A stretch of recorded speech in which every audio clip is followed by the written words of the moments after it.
Reka nsubire ndaguhe ikaze nshuti munywanyi wacu kuri wowe wumviriza amakuru n'ibiganiro dutambutsa kuri imbonesha kure yacu ari nayo yanyu ya Burundi News TV. Aka kanya ndababwira ukuri ngiri ijoro ry'urupfu kuwahoze ari umushikiranganje wa mbere ngaha mu gihugu cacu Burundi General Alain Guillaume Bunyoni. Kuri ubu ngubu ibintu birahejeje gukomera cyane nyuma yuko bikekwa ko yoba yahejeje kugandagurwa nyuma yuko Keri Nkurunziza umuhungu w'umuyisi Petero Nkurunziza afashe ingingo ikomeye cyane igiturumbuko nyuma yuko amakuru akomeye cyane yaje kudushikira aruko General Guillaume Bunyoni yobazi aho yanyubakwa ya Petero Nkurunziza umuyisi ngaha mu gihugu cacu Burundi yo biherereye. Turaza kubigaruka ko mu makuru akomeye cyane ahejeje kudushikira icoba cyaratumye General Guillaume Bunyoni asabirwa n'umushikiriza manza kizigenza wa Republika gupfungwa ubuzima bwe bwa misi yose. Vyose turabigaruka ko muri aya makuru akomeye cyane inzahabu zanyegejwe zose.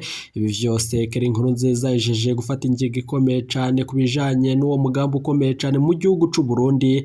Mwarumvirije ibijanye n'ubukungu ko amahera y'agaciro yabuzwe kuri ubu ngubu biravugwa ko ahanyegejwe hoba habandanije mu kwibonekeza amakuru akomeye cyane turonka kandi tugira tubashitse ko reka tuyabashitse ko. Reka nsubire ndaguka ikaze nshuti munywanyi wacu kuri uri kumviriza ibiganiro vyacu uherereye irya nino ku migabane y'amakungu ya kure abatwumviriza muherereye irya nino mu karere k'ibiyaga binini. Reka ndaguhe ikaze nshuti munywanyi wacu kuri uri kumviriza ibiganiro vyacu uherereye ngaha mu gihugu cacu c'u Burundi. Kuri rigenekerezo ni ibintu bihejeje gukomera cyane amakuru akomeye cyane adushikiye aka kanya biravugwa ko Keri Nkurunziza ibintu bihejeje gukomera nyuma yuko isanamu iteye ubwo bifatiwe mu ibero rya Gitega. Keri Nkurunziza akaba yarahiriye kugandagura General Alain Guillaume Bunyoni nyuma y'ibikorwa bitandukanye yibonekejemwo mu Burundi. Ibintu birahejeje gukomera cyane kuri ubu ngubu atakigongwe kiri busubire gutangwa kuhoza ari umushikiranganje wa mbere General Guillaume Bunyoni nyuma yuko yari yahatswe kuba yatembagaza ubutegetsi bwa nyenicubero Major Evariste Ndayishimiye n'ibindi bihangange bitandukanye. Mwarumvirije urubanza rwe rwakozwe mu ibanga rikomeye cyane. Ibi vyose nibiriko biratera agashavu Keri Nkurunziza kuri ubu ngubu biriko mu nyuma z'uko yinjiye mu ibero rya Gitega acungerewe n'abasirikare sinze bakabafasha ingingo ikomeye cyane tugira ngo tubashitse ko mu makuru yacu idonido. Kuri ubu ngubu rero umukuru w'igihugu nyenicubero Major Evariste Ndayishimiye niwe yobazi ibijanye na General Alain Guillaume Bunyoni, akabaza ibijanye n'igandagurwa ry'umuyisi Petero Nkurunziza mu bijanye n'amafaranga akomeye cyane y'agaciro bari bafitanye hirya nino mu gihugu c'u Burundi nandi yanyegejwe. Turi bibashitse ko vyose idonido icatumye bagandagura umuhisi Petero Nkurunziza cose camenyekanye. Biravugwa ko ibintu vyabihejeje gukomera cyane nyuma yuko General Alain Guillaume yoba yapfuye nyuma yuko igitero kaminuza mu ibero rya Gitega. Kuri ubu ngubu atakigongwe kiri busubire kuhaboneka nyuma yuko amakuru akomeye cyane ahejeje kudushikira kwa Keri Nkurunziza. Biravugwa ko yoba ahejeje gufata ingingo ikomeye cyane nyuma yuko kuri ubu ngubu afise amakuru akomeye cyane kubijanye n'urupfu rwa papa wiwe umuvyara. Biravugwa ko abamugandaguye bashakaga inzahabu n'inzu inyubakwa yubatswe ahantu hakomeye cyane. Kuri ubu ngubu tubashije kuronka amakuru akomeye cyane. Biravugwa ko General Prime Niyongabo nawe yoba yinjiye muri iyo dosiye. Biriko mu nyuma z'uko amakuru akomeye cyane adushikiye Reveriyano Ndikuri yarakorana na Keri Nkurunziza kubijanye n'uyu mugambi wo gukurako ikibi cose mu gihugu c'u Burundi, umugambi wo gukurako ubutegetsi nawo wabuhejeje gushika nyuma yuko ibi vyose bibaye. Reveriyano Ndikuri mwarumvirije avuga ko Bunyoni nagandagurwa ibi vyose bizaba bicane mu gihugu c'u Burundi bararizoba riguye. None vyo babihejeje gushika amakuru adushikiye aka kanya reka tugaruke tuyabashitsa ko yose idonido. Biriko mu nyuma z'uko inkuru y'umubabaro idushikiye kubijanye n'abaryango ba General Alain Guillaume Bunyoni uko isanamu yafashwe n'umwe mu bacungera ibero rya Gitega iteye ubwoba aho Keri Nkurunziza yori yafashe ingingo ikomeye cyane nyuma y'ibintu bikomeye cyane mu Burundi. Ibintu birahejeje gukomera cyane. Urubanza rwa General Guillaume Bunyoni niki cavuzwemo nyuma yuko Keri Nkurunziza aciye afashe ingingo ikomeye cyane yo gutanguza intambara ku bihangange mu gihugu c'u Burundi nyuma yuko yatangaje ko atawo muhagarika ku mugambi umugambi wiwe wo gukurako ikibi mu Burundi. Turaza kubigaruka ko mu makuru akomeye cyane ahejeje kudushikira ngaha mu gihugu cacu Burundi. Turabashikiriza amakuru avuga ku bijanye n'uyu mugabo yoba afashe ingingo ikomeye cyane yo kurungika abasirikare hanze y'igihugu c'u Burundi. Vyose turabigaruka ko mu makuru akomeye cyane ahejeje kudushikira mu ibero rya Gitega. Birahejeje kuba bibi cyane. Desire Uwamahoro we yoba ari he? Turabigaruka ko muri aya makuru biriko mu nyuma zuko inkuru ikomeye cyane yaje kudushikira ufise uruhara mu bijanye n'urupfu rw'umuhisi Petero Nkurunziza. Kuri ubu ngubu atagupfungwa imyaka ishika 30, ahubwo ico asabwa n'ugupfa nyuma yuko abahagaritse umutima w'umukuru w'igihugu umuhisi Petero Nkurunziza. Kuri ubu ngubu nabo yabigiye guhagarikwa mu gihe kitari kinini nk'uko General Major Evariste Ndayishimiye yahora yibonekeza mu bikorwa bitandukanye. Kuri ubu ibintu birahejeje gukomera cyane, hari umutegetsi ariko arashiramwo amabisi. Biriko mu nyuma zuko amakuru akomeye cyane ahahishwe ibintu bikomeye cyane bijanye na ya mafaranga y'igihugu. Mwarumvirije ku butunzi bw'igihugu c'u Burundi buhejeje kuba bugeze aho umwanzi yipfuza. None vyose turabigarukanye muri aya makuru akomeye cyane ahejeje kudushikira. Ndababwira ukuri, amakuru adushikiye ava mu ibero rya Gitega. Kuri ubu ngubu ntahumuriza, reka tubanze dutangurire ku makuru akomeye cyane avuga ku bijanye kuri ubu ngubu n'ibintu bihejeje kuyangara mu gihugu c'u Burundi n'ibindi biriko biravugwa mu Burundi. Amakuru akomeye cyane nuko hari n'iyundi Murundi kuri ubu ngubu yakubaguwe aho yarari muri Afrika y'Epfo. Vyose turabigaruka ku makuru akomeye cyane ahejeje kudushikira. Mu nyuma turaza kubashikiriza amakuru avuga ku bijanye n'aya matungo yanyegejwe. Arumvirije amakuru y'uko umuhisi Petero Nkurunziza yagandaguwe nyuma y'ibintu bikomeye cyane yari afise hagati ya General Prime Niyongabo n'amabanga akomeye cyane yari afisanye na General Alain Guillaume Bunyoni hamwe n'umukuru w'igihugu Nyenicubahiro Major Evariste Ndayishimiye. Zoba arizo mvo ziriko ziratuma vyose vyibonekeza. Andi makuru adushikiye aka kanya turagaruka ngo tuyabashitse ko yose ido nido. Reka ayo makuru n'ayandi twabateguriye tuyatangurire ku makuru akomeye cyane avuga kuri wa Murundi kuri ubu ngubu yakubaguriwe muri Afrika y'Epfo. Vyose mu nyuma turaza kugaruka tubashitse amakuru akomeye cyane ajanye n'ibi biriko biribonekeza mu ibero rya Gitega n'ayandi makuru avugwa mu gihugu. Vyose muravyumviriza kuri iyi Burundi News TV mbonesha kuri mwe rudende gushitse amakuru akomeye cyane ahejeje kudushikira. Kuri ubu atakigongwe gisubira kubonekamwo nyuma yuko Kare Nkurunziza atanze ikigongwe keshi. Mwarumvirije ibijanye no gutembagaza umukuru w'igihugu Nyenicubahiro Major Evariste Ndayishimiye. Iyo ngingo ataho yagiye irasubiriye kwibonekeza mu gihe umukuru w'igihugu Nyenicubahiro Major Evariste Ndayishimiye atarashika ngaha mu gihugu cacu c'u Burundi. Kudeta yo bihejeje kuba. Turaza kubigaruka ko mu makuru akomeye cyane ahejeje kudushikira. Wowe ico usabwa kurikirana iyi mbonesha kuri yacu ari nayo yanyu ya Burundi News TV. Reka ayo makuru yacu tuyatangurire kwavuga ngaha mu gihugu cacu c'u Burundi. Mu nyuma turaza kugaruka tubabwira n'ayandi avugwa muri ibi bijanye n'ingingo ikomeye cyane Kare Nkurunziza yaje gufata hamwe n'umukuru w'umugambi uri ku butegetsi wa CNDD-FDD. Inkuru y'umubabaro ku Murundi aba muri Afrika y'Epfo. Amashusho yafashwe na kamera zo mu nzu yerekana ingene igipolisi ca Afrika y'Epfo gikubagura Umurundi Juma Igiraneza muri ico gihugu kimusanze ahasanzwe akorera ivyo kwisumamwo. Amakuru dukesha urubuga Grand Up News rwashize ahabona no kubw'amasoko yacu Burundi News TV. Kuri ubu ngubu bandanyije kuronka video ibabaje cane abene igihugu imigumu kirashobora gutangura. Biriko mu nyuma zuko akabavuga ko abo bapolisi bamukubaguye mu gihe bariko bamubaza aho umukoresha wiwe asanzwe aba aherereye. Abari kuri uru rubuga bariko baratangaza ibintu bikomeye cyane. Abatari bake mu babonye ayo masanamu bakaba batera akamo ubushikiranganje bw'imigenderanire y'u Burundi n'ayandi makungu kugira ngo ico bukoze buciye mu buserukizi bw'u Burundi muri Afrika y'Epfo kugira ngo abakubaguye uwo Murundi bafatwe bahanwe, ariko kandi haronderwe uburyo ivyo vyose bitozokwigera bisubira ukundi. si bishasha ko abanyamahanga bafatwa nabi mu gihugu ca Afurika y'Epfo mu ntumbero yo kubomora ngo basubire mu bihugu vyabo.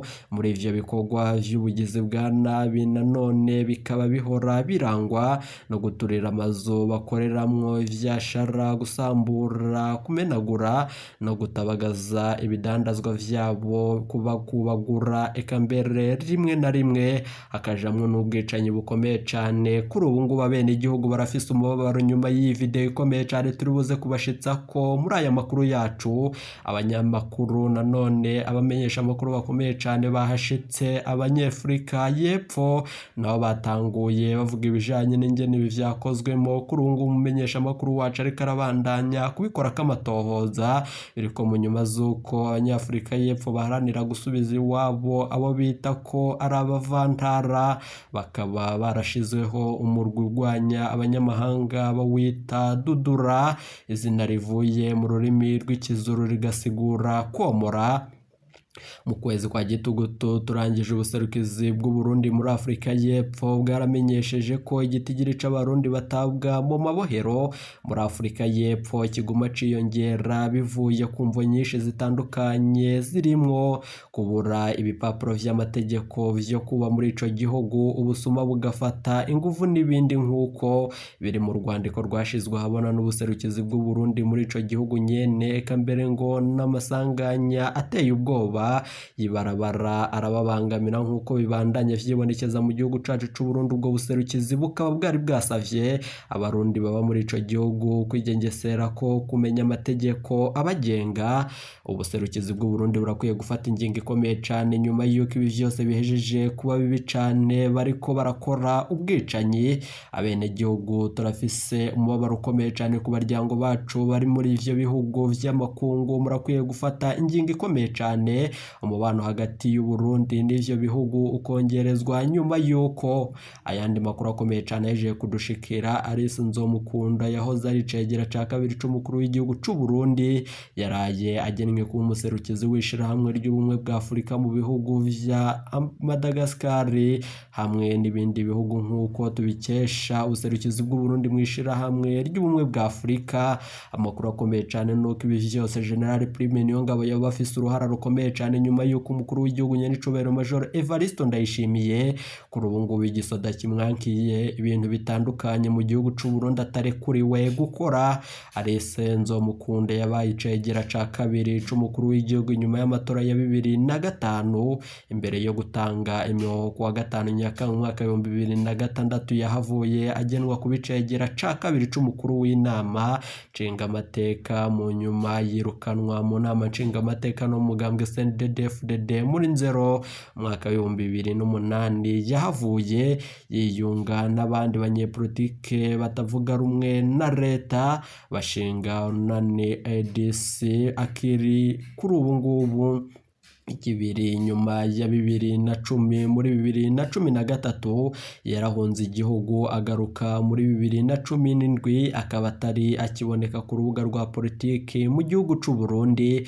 Umugambo ukomeye cane wo gutembagaza ubutegetsi bwa nyenicubahiro Major Evariste Ndayishimiye urahejeje gushika, biriko mu nyuma z'uko aya makuru akomeye cane hejeje kudushikira kuri ubu ngubu ibintu bihejeje kuyangara. Amakuru turonka mu begereye ubutegetsi arateye ubwoba mu gihugu c'u Burundi, biriko mu nyuma z'uko twabwiye amakuru akomeye cane mu mfunya ajanye n'umugambi wo kugandagura wahoze ari umushikiranganje wa mbere ngaha mu gihugu cacu c'u Burundi. Aka kanya turonsa amakuru akomeye cane, amakuru dufise nayemeza ko kuri ubu ngubu inyubako ikomeye cane iri ahantu hakomeye cane kuri ubu ngubu yubakishije inzahabu, ibikorwa vy'agaciro n'amahera y'agaciro yanyegejwe igihugu c'u Burundi kuri ubu ngubu hose nihari. Amakuru akomeye cane dufise nuko iyi nzu yubatswe n'ibihangange mu gihugu c'u Burundi vyari birongowe n'umuhisi Petero Nkurunziza. Kuri ubu ngubu baciye bategura kumugandagura ngo bayegukane. None General Major Evariste Ndayishimiye na General Ngiyome Bunyoni barahejeje gufata ingingo ikomeye cane. Ubuzimvo iriko iratuma General Ngiyome Bunyoni asabirwa gupfungwa ubuzima bwiwe bwa misi yose. Amakuru akomeye cane turonsa aka kanya akabandanya avuga ku bijanye n'inyubako. Biravugwa ko ibintu byaba bihejeje gukomera cyane nyuma y'uko ufise amakuru we nyene mu gihugu c'u Burundi ari General Alain Guillaume Bunyoni wahoze ari umushikiranganje wa mbere ngaha mu gihugu cacu c'u Burundi. Vya politike birahejeje kwibonekeza ubuhemu buteye ubwoba mu gihugu c'u Burundi nk'uko tubandanije turonka amakuru. Bagandaguye umukuru w'igihugu umuhisi Petero Nkurunziza, mwarumvirije uburyo yapfuyemo, vyose turabigaruka ku makuru akomeye cyane ahejeje kudushikira aka kanya. Keri Nkurunziza ahejeje gufata ingingo ikomeye cyane, nawe mwarumvirije ko yari yahungiye mu gihugu ca Kenya. Amakuru biravugwa ko yari ariko ararondera amakete ajanye n'ibi vyose biriko biribonekeza kuri ubu ngubu. Rero amakuru avurwa mu gihugu c'u Burundi nuko umukuru w'igihugu yari cubera Major Evariste Ndayishimiye bafashe ingingo ikomeye cyane yo guhezayo General Alain Guillaume Bunyoni mu bijanye no kwikubira aya matungo. Aha hariko haravugwa ko hanyegejwemo amahera y'agaciro, ari nayo mvo yatumye ibi vyose biba mu Burundi, akibonekeza ibijanye nuko amahera y'ubutunzi n'amahera y'agaciro aheza kuzimba. Ibintu bihejeje gukomera cyane nyuma y'uko amakuru akomeye cyane turonse ubusuma buteye ubwoba mu butegetsi. Umukuru w'abasuma nanone ni w'abarwanya mu gihugu c'u Burundi. Turaza kubigaruka ku makuru akomeye cyane ahejeje kudushikira ngaha mu gihugu cacu c'u Burundi, biriko mu nyuma z'uko kuri ubu ngubu biravurwa ko umukuru w'igihugu nyiricobera Major Evariste Ndayishimiye na General Alain Guillaume Bunyoni aribo bazi ibijanye n'igandagurwa ry'umuhisi Petero Nkurunziza ku bijanye n'amabanga bari bafise. Kuri ubu ngubu duhejeje kuronka amakuru akomeye cyane ajanye n'urwo rupfu. Mwarumvirije ko iyi nyubakwa yari inyegejwe ahantu hakomeye cyane. Kuri ubu ngubu Keri Nkurunziza yatanguye umugambi wo gukora amatoza ku vyerekeranye, anatangura guhiga uwo bafise uruhara. Niyo mvo iriko iratuma umukuru w'igihugu nyiricubahiro Major Evariste Ndayishimiye yo bari mu yabira hamwe n'uwahoze ari umushikiranganje wa mbere ngaha mu gihugu c'u Burundi. Biriko mu nyuma z'uko Ndikuriyo we ariko arashigikira General Alain Guillaume Bunyoni kumvo z'uko nawe ashaka aya matungo akomeye cane yanyigejwe abene gihugu. Igihugu c'u Burundi kirabandanya mu gutosekara mu vyerekeranye n'ubukungu mu bijanye n'uko hibonekezamwo abasuma. Inyubakwa aho yerereye yubakishije inzahabu ziteye ubwoba z'agaciro. Ibintu birahejeje gukomera cyane mu gihugu c'u Burundi, biriko mu nyuma z'uko amakuru akomeye cyane nyuma y'igandagurwa ry'umuhisi Petero Nkurunziza baciye bafata umugambi ukomeye cyane kugabura aya mahera, vyarabananiye. None ubu ngubu niho haciye hafata ingingo ikomeye cyane yo gupfungwa General Alain Guillaume Bunyoni. Kuri ubu ngubu rero amakuru akomeye cyane yahejeje kudushikira nuko kuri ubu Keri Nkurunziza yahejeje gufata ingingo ikomeye cyane yo gukura ko ibihangange vyose vyibonekeje mu mugambi mubi cyane wo gukura ko umukuru w'igihugu umuhisi Petero Nkurunziza. Amakuru akomeye cyane dukura mu micungararo y'ishamba ry'ikibira biravugwa ko hari abasoda barungitsweyo. Biriko mu nyuma z'uko vyose ari General Alain Guillaume Bunyoni yaravyihishe inyuma. Amakuru dukura mu ibero rya Gitega aka kanya yahejeje kudushikira nuko Keri Nkurunziza ariko arahatsa umuriro. Biravurwa ko abasirikare sinzi aribo barungitswe ku ibero rya Gitega barongowe na Keri Nkurunziza. Ibi vyose bikavugwa ko General Prime Niyongabo nowe yoba afise uruhara muri ibi biriko biraba. Amakuru ava mu begereye ubutegetsi n'ibihangange muri CNDD-FDD aremeza neza ko Reveriyano Ndikuriyo ari we yoba yihishe inyuma y'uyu mugambi wo gushigikira Keri Nkurunziza mu bijanye n'ibi biriko biraba mu gihugu c'u Burundi. Kuri ubu ngubu rero General Alain Guillaume Bunyoni ariko arakubagurwa mu ibohero rya Gitega. Biriko mu nyuma z'uko mwumvirije ko umushikirizamanza mukuru wa Repubulika Kizigenza ari we yahejeje gufata ingingo ikomeye cyane yo gusabira wahoze ari umushikiranganje wa mbere ngaha mu gihugu cacu c'u Burundi General Alain Guillaume Bunyoni igihano giteye ubwoba. Biriko mu nyuma z'uko abo bakoranye amabi bivurwa ko umushikirizamanza yabasabiye igihano cyo gupfungwa imyaka ishika 30. Kuri ubu ngubu rero amakuru akomeye cyane yaje kudushikira nuko General Alain Guillaume Bunyoni yoba agiye gupfa. Biriko mu nyuma z'uko ibi vyose bibaye mu gihugu c'u Burundi General Major Evariste Ndayishimiye atari ngaha mu gihugu cacu c'u Burundi. Turiko turabikora kamatohoza abamenyesha amakuru bacu bariko barabagirira amatoza ku vyerekeranye n'iyi dosiye ya Bunyoni. Turaza kugaruka tubashitsa akayo makuru nandi twabateguriye ngaha. Kuri ubu ngubu rero ibintu vya bihejeje gukomera cane umugambi wo gukurako ubutegetsi bwa nyenicubahiro Majoro Evariste Ndayishimiye woba ugiye gushirwa mu ngiro aka kanya. General Prime Niyongabo ahejeje gukoresha inama, turaza kubigaruka ko vyose. Iyi ni Burundi News TV.